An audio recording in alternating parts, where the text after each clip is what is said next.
Then take another stick, another piece of wood, and write on it, for Joseph, the stick of Ephraim. Notice that here something is added. The first time it just said for Judah.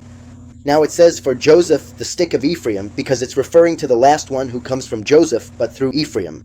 Do you get what I mean?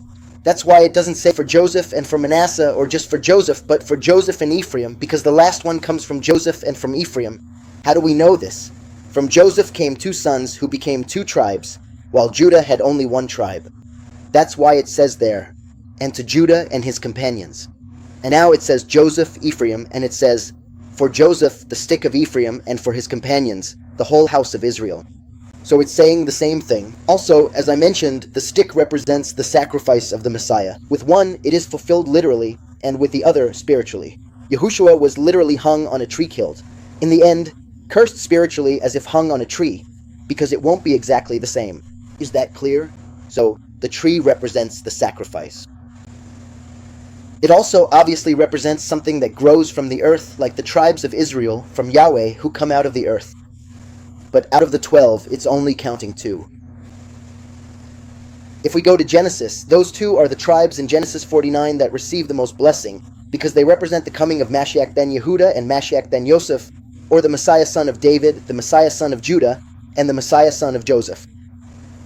In Judaism, this is understood to a certain extent. I mean, they know there are 2. That's why they call them that. Mashiach ben Yosef, Mashiach ben Yahudah. But according to them, they come at the same time, which isn't the case. In Christianity, they don't understand that very important part. They believe it's just one from Yahudah who comes twice, at 2 different times. And regarding his second coming, they're not even clear, because for some it's the rapture, for others it's after the rapture, at the end. And if it's after the rapture, at the end, then what's the point of him coming?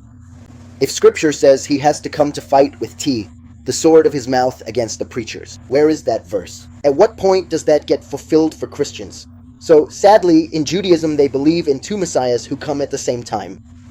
In Christianity, they believe in one Messiah who comes at 2 different times, without understanding that it's actually 2 messiahs, like the Jews say, who come at 2 different times, like the Christians say. Is that clear? Now, let it be clear, neither of the 2 doctrines, Jewish or Christian, is correct.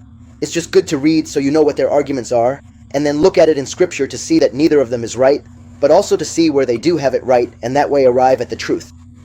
So, in Genesis we see that a lot of things are promised to Judah, and that's where Yahushua comes from.